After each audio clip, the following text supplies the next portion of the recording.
Get ready for the dictation in 3, 2, 1, start.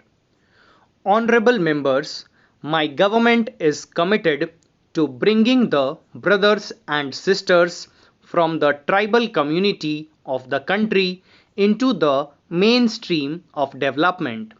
For the first time, government has extended the benefit of MSP to forest produce. My government's special emphasis is on the health, education and skill development of the tribals. Only a few weeks ago, the government has launched a program for opening more than 400 Eklavya model residential schools in the country.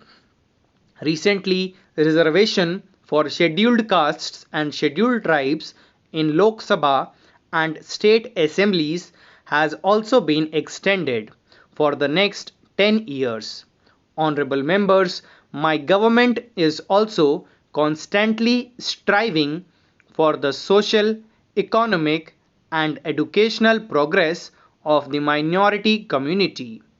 Through Hunar Hath, employment opportunities have been provided to 2,65,000 skilled artisans belonging to the minority community.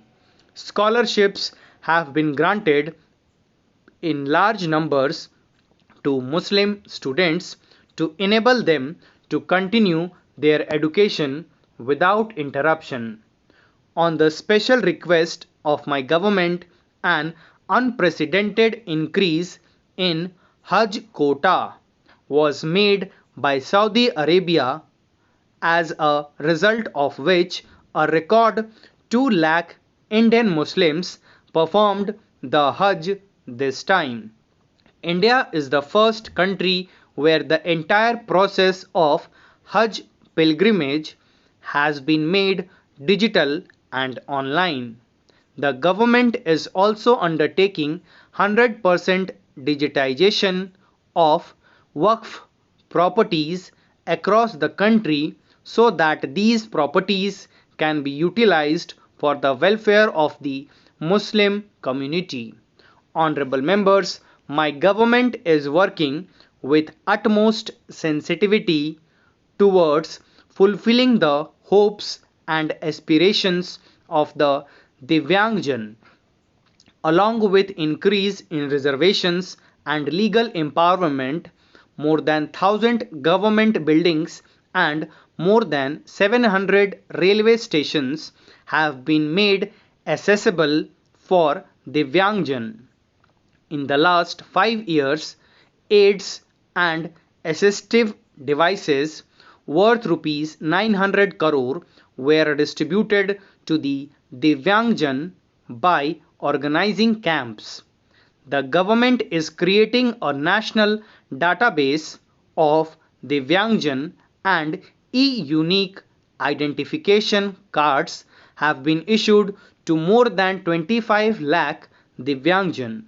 My government in its previous term had undertaken a special initiative for preparing the Indian Sign Language Dictionary. It gives me pleasure to inform the House that a special dictionary of 6,000 words has been prepared.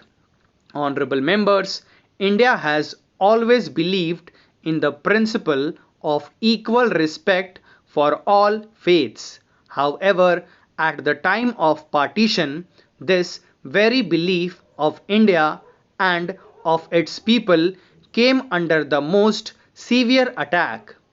In the environment prevailing in the aftermath of partition, the father of the nation, Mahatma Gandhi, had said, Hindu and Sikhs of Pakistan who do not wish to live there can come to India. It is the duty of the Government of India to ensure a normal life for them.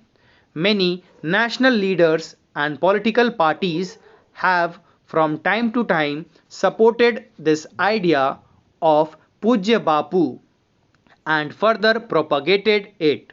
It is our responsibility to honor this wish of the founding fathers of our nation. I am happy that both the houses of parliament have fulfilled this wish by enacting the Citizenship Amendment Act at a time when the country is celebrating the 150th birth anniversary of Gandhi ji. All of you have given paramount consideration of this sentiment. I congratulate both the Houses of Parliament and all the MPs for this. Honorable members, we have all been witness to the increase in the atrocities on minorities in Pakistan over time. We have all seen what happened in Nankana Sahib recently. It is the responsibility of all of us to bring the atrocities being committed in Pakistan to the notice of the global community. While condemning the atrocities on the minorities in Pakistan, I urge the world community to take cognizance of it and take necessary steps in this regard. Stop. Thank you.